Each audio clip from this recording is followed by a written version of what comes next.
This is one example why we need God in our lives, including our head and our heart and our spirit.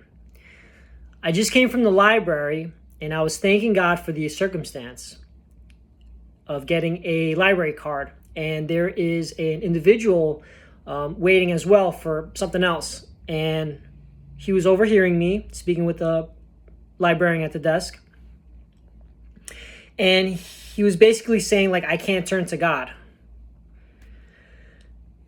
And sharing his testimony about how he grew up Catholic and his grandmother was heavily religious.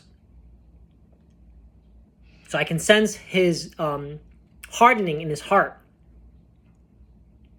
And long story short, I essentially told him that we don't need religion to have a relationship with God. You can still have spiritual practices like meditation and prayer. If we don't have God in our lives, in our heart and mind, as in if we choose to not include him, if we choose to walk away from God, we essentially are going to do things in our own strength and power, which is essentially through our flesh, because there is a physical and non-physical.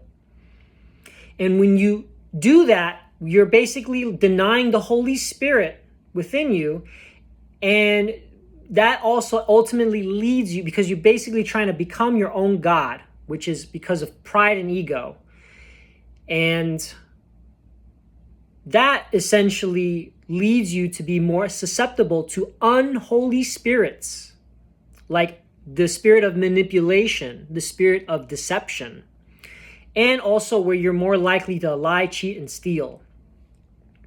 So, for example, this is why we have to be careful with politicians and lawyers, because they have a way of bending the truth. So, with that being said, he was just sharing with me that he was going through a lot of manipulation, especially through his experience with CarMax. I don't know. Those are just the details he was sharing with me. So let this be a reminder for you guys, because I have this same example of manipulation and deception in my family for individuals that like to bend the truth.